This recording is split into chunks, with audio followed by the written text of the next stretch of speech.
तो मोहर सिंह के खौफ को देखते हुए चंबल का पहला डाकू बना, जिस पे इनाम बढ़ाते बढ़ाते सरकार और पुलिस ने 3 लाख रुपए का इनाम रखा।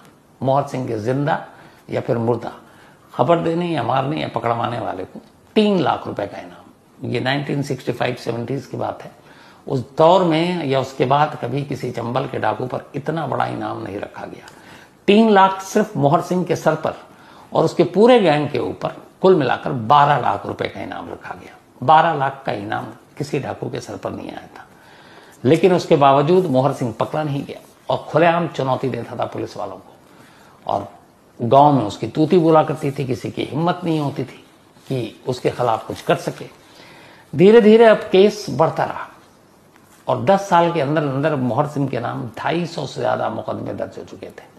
इनमें से करीब सिर्फ कहते हैं 90 तो मर्डर के मामले थे, जो उसने बदला लिया या फिर पुलिस के साथ कई पुलिस वालों को मारा और उसका आतंक बढ़ता गया, लेकिन वो पुलिस के हाथ नहीं आया।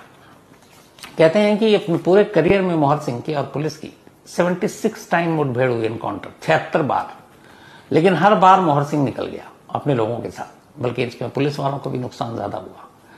तो बचता चला गया। 150 का गैंग, तमाम हथियार, दिल्ली तक जिसकी दस्तक, और अब वो पूरी तरह से एक खतरा बन चुका था। पुलिस को भी कुछ समझ में नहीं आ रहा था क्या करें। इसी दौरान में 1960 के आसपास जब मान सिंह का एनकाउंटर हुआ था, तब विनोबा भावे ने एक पहल की थी। उन्होंने दिल्ली में बात की थी कि ये जो चंबल के डाकू हैं, ये भी हमारे सोसाइटी के लोग हैं, इनके साथ ज्यादती हुई, जुल्म हुआ, इनके जमीन पर कब्जा किया गया, कुछ पुलिस वालों की वजह से डाकू बन गए, कुछ बदले की वजह से डाकू बने।